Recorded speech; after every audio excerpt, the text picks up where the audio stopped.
యెషయా గ్రంథము 58వ అధ్యాయము 13వ వచనాన్ని జ్ఞాపకం చేసుకుందాం. నా విశ్రాంతి దినమున వ్యాపారము చేయకుండా నాకు ప్రతిష్ఠితమైన దినమని నీవు ఓరకుండిన ఎడల విశ్రాంతి దినము మనోహరమైనదనియు యెహోవాకు ప్రతిష్ఠితమనియు ఘనమైనదనియు అనుకుని దాన్ని ఘనముగా ఆచరించిన ఎడల, అంటే విశ్రాంతి దినము దేవుని చేత ఏర్పాటు చేయబడినటువంటి దినము.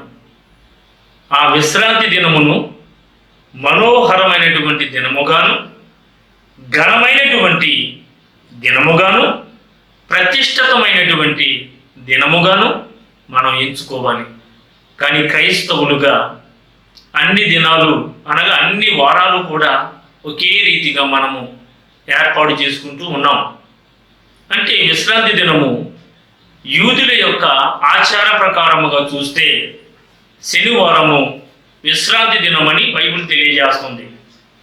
అయితే క్రీస్తు చనిపోయి తిరిగి లేచిన తర్వాత క్రొత్త నిబంధన ప్రకారముగా చూస్తే ఆదివారము విశ్రాంతి దినమని తెలియజేస్తూ ఉంది. కనుక విశ్రాంతి దినము నీకు ఎన్ని పనులున్నా సరే కానీ ఆ దినాన్ని నువ్వు ఘనముగా ఎంచుకోవాలి, ప్రతిష్టమైన దినముగా ఎంచుకోవాలి, మనోహరమైనటువంటి దినముగా ఎంచుకోవాలి. నీకు ఇష్టమైన పనులు వ్యాపారములు చేయకుండా, లోకవార్తలు చెప్పకుండా ఉన్నప్పుడు విశ్రాంతి దినము నీ జీవితానికి ఆధారకరమైన దినముగా ఉండునుగాక.